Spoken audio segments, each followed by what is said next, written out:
వారం CM Revanth Reddy schedule పలు అభివృద్ధి సంక్షేమ కార్యక్రమాలు కీలక శాఖల రివ్యూలతో బిజీగా గడిచిపోయింది.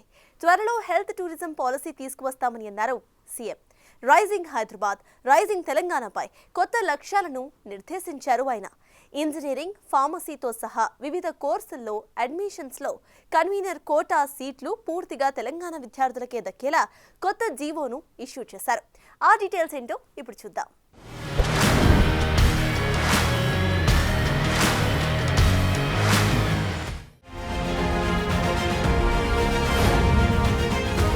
క్రమం తప్పకుండా శాఖలపై సీఎం రివ్యూలు చేస్తూనే ఉన్నారు. అధికారులకు ఎప్పటికప్పుడు కొత్త లక్ష్యాలను నిర్దేశిస్తూనే ఉన్నారు. వివిధ ప్రభుత్వ శాఖల పనితీరుపై సూచనలు చేస్తున్నారు. తాజాగా మార్చి 1న ఇంటిగ్రేటెడ్ కమాండ్ కంట్రోల్ సెంటర్లో మైన్స్ డిపార్ట్మెంట్ పై సమీక్షా సమావేశంలో పాల్గొన్నారు. అటు కార్మిక శాఖపై రివ్యూ చేశారు CM. Municipal and urban development పై సమీక్షా సమావేశం నిర్వహించి చేయాల్సిన పనులపై దిశానిర్దేశం చేశారు. హైసిటీ పనులు సహా ఇతర కీలక పనులపై అప్డేట్ చేశారు.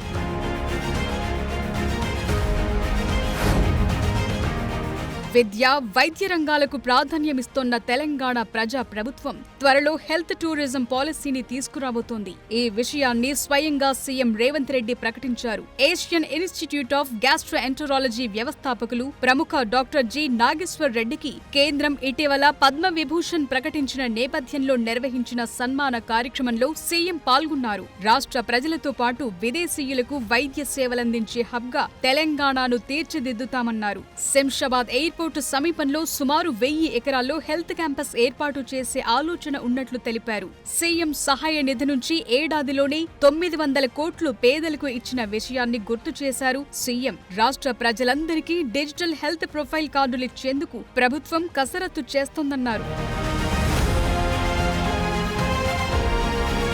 తెలంగాణలో కులాల వారీగా లెక్కలు తీయటంపై సీరియస్ గా ఉన్న రాష్ట్ర ప్రభుత్వం గత సర్వేలో పాల్గొనని వారి కోసం మరోసారి రీసర్వే కండక్ట్ చేసింది. ఇది ఫిబ్రవరి 28తో పూర్తయింది. మొదటిసారి నిర్వహించిన కులగణన సర్వేలో 3.56 లక్షల కుటుంబాలు వివరాలు నమోదు చేసుకోలేదు. వీరి కోసం రెండోసారి సర్వే నిర్వహించిన 18,539 కుటుంబాలు అంటే 5.21% మాత్రమే ఎంట్రీ చేయించుకున్నాయి.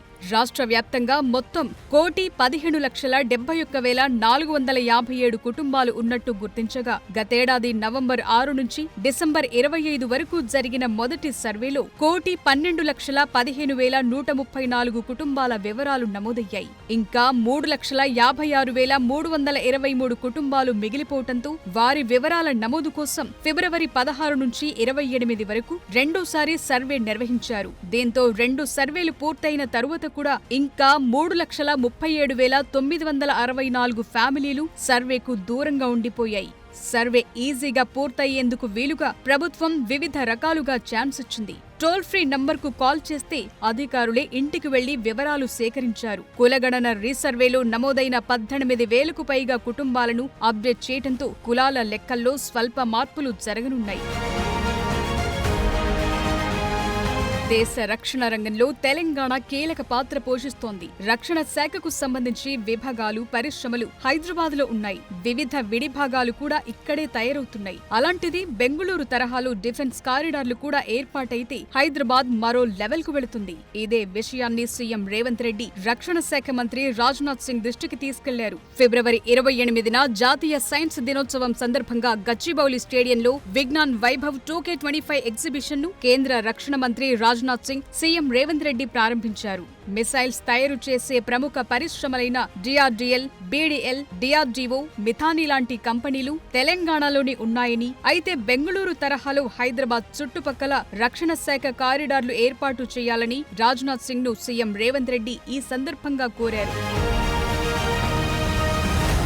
తెలంగాణ ముఖ్యమంత్రి రేవంత్ రెడ్డి కేంద్ర మంత్రి కిషన్ రెడ్డికి ఫిబ్రవరి 28న 9 పేజీల లేఖ రాశారు. తెలంగాణ రాష్ట్రానికి ప్రాజెక్టుల మంజూరులో కేంద్ర కేబినెట్ మంత్రిగా బాధ్యతను గుర్తు చేస్తూ లేఖ రాశారు. తెలంగాణ అభివృద్ధికి Hyderabad metro phase 2, regional ring road, Musi పునరుజ్జీవనం, రీజనల్ రింగ్ రైలుకు సంబంధించి అనుమతుల కోసం కేంద్ర ప్రభుత్వ విధి విధానాలను పూర్తిగా పాటిస్తున్నామన్నారు. తెలంగాణలో ఎయిర్పోర్టుల విస్తరణపై రేవంత్ రెడ్డి ప్రభుత్వం కృతనిశ్చయంతో ఉంది. గత 10 ఏళ్లుగా పెండింగ్ లో ఉన్న ఎయిర్పోర్టులపై కదలిక తీసుకొచ్చింది. ఎప్పుడో ఏర్పాటు కావాల్సిన వరంగల్ మామునూరు ఎయిర్పోర్టు అనుమతులను తాజాగా సాధించింది. దీనికోసం సీఎం రేవంత్ స్వయంగా ఇటీవలే విమానయాన శాఖ మంత్రిని, కేంద్ర ప్రభుత్వాన్ని, ఎయిర్పోర్ట్ అథారిటీ ఆఫ్ ఇండియా అధికారులను కలిసి భూసేకరణ సహా ఇతర పెండింగ్ పనులపై చర్చించారు. అనుమతి వేగంగా వచ్చేలా చేశారు. గత 10 ఏళ్లుగా పెండింగ్ లో ఉన్న ఎన్ఓసీ అడ్డంకిని జిఎంఆర్ సంస్థ యాజమాన్యంతో సంప్రదింపులు జరిపి బోర్డులో పెట్టి ఎన్ఓసీ ఇచ్చేలా చేశారు. దీంతో హెచ్ఈఐఎల్ తన బోర్డ్ ఆఫ్ డైరెక్టర్స్ మీటింగ్ ఏర్పాటు చేసుకుని మామునూరు విమానాశ్రయ అభివృద్ధికి అడ్డంకిగా ఉన్న 150 కిలోమీటర్ల నిబంధనను సవరిస్తూ ఎన్ఓసీ ఇచ్చారు. ఇప్పుడు ఈ ఎన్ఓసీని కేంద్ర ప్రభుత్వం అధికారికంగా ఆమోదించింది. 1930లో ఏర్పాటు చేసిన వరంగల్ మామునూరు ఎయిర్పోర్ట్ అప్పట్లో సౌత్ ఏషియాలోనే అతి పెద్దదిగా రికార్డుల్లో ఉంది. దాదాపు 1000 ఎకరాల స్థలంలో విమానాల రాకపోకలతో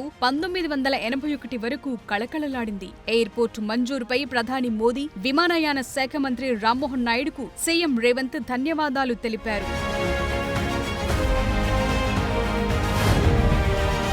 పరిశ్రమలకు పెట్టుబడులు పెట్టే వారికి ప్రతి క్షణం అండగా ప్రోత్సాహాన్నిస్తూ వస్తోంది తెలంగాణ ప్రజా ప్రభుత్వం.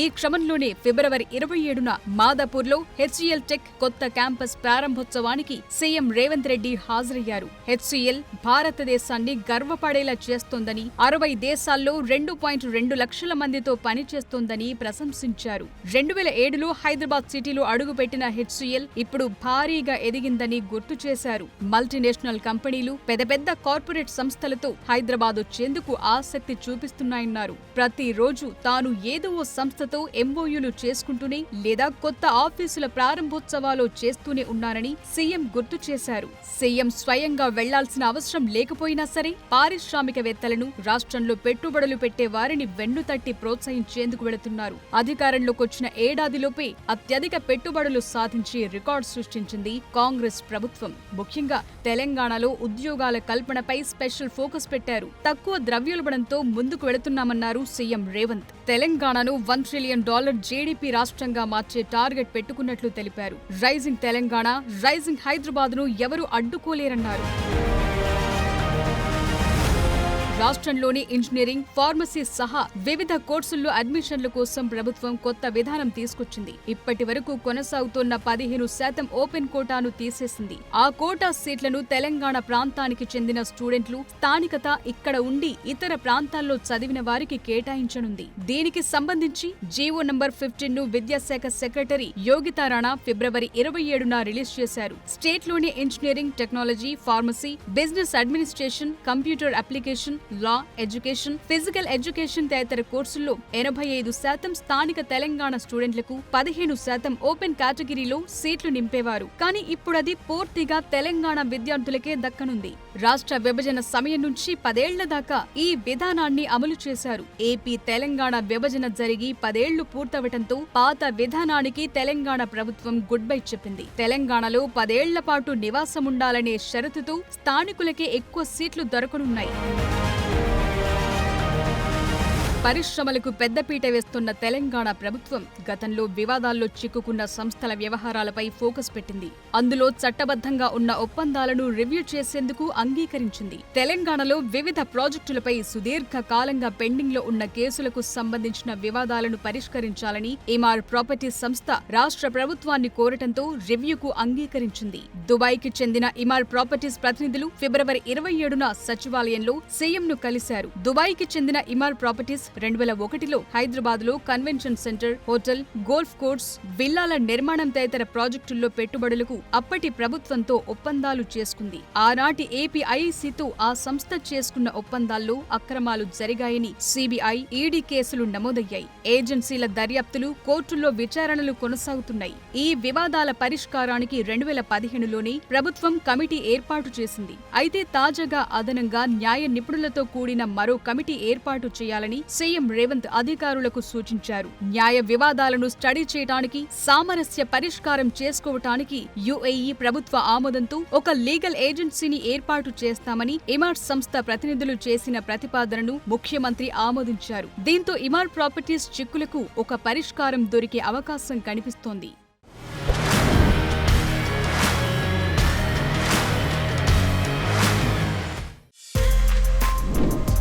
For more videos like this, subscribe Big TV channel.